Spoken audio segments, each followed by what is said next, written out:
What if a corporation could build an empire? In the 17th century, the Netherlands did exactly that. Instead of relying primarily on royal armies, the Dutch created a global network of colonies and trading posts largely run by powerful companies, corporations that could wage war, sign treaties, and govern territory. The Dutch Empire emerged during the 17th century, when the Netherlands became one of the world's leading maritime and commercial powers.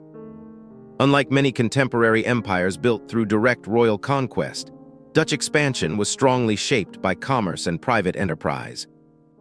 Rather than ruling colonies directly from the beginning, the Dutch government granted enormous authority to chartered companies that were tasked with expanding trade and establishing overseas influence.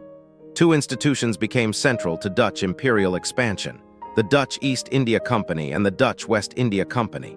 These corporations were granted monopolies over trade across vast regions of the world. In effect, they functioned almost like states.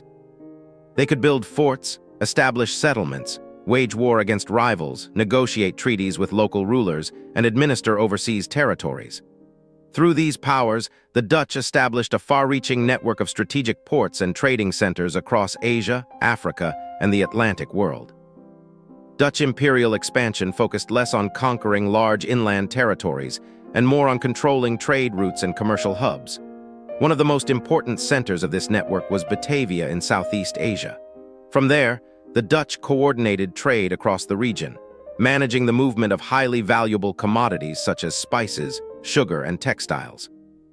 By controlling key maritime chokepoints and fortified trading posts, the Dutch created a system designed to dominate global commerce rather than govern vast populations directly. Over time, however, the influence of the chartered companies began to decline.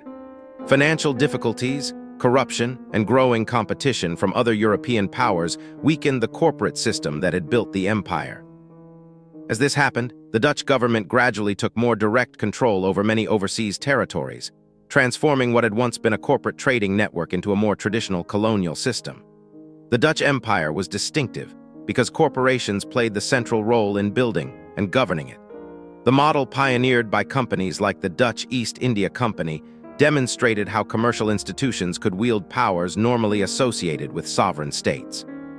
This corporate-driven form of expansion helped shape global trade networks and influenced later economic systems, leaving a lasting legacy in the history of international commerce and imperial power.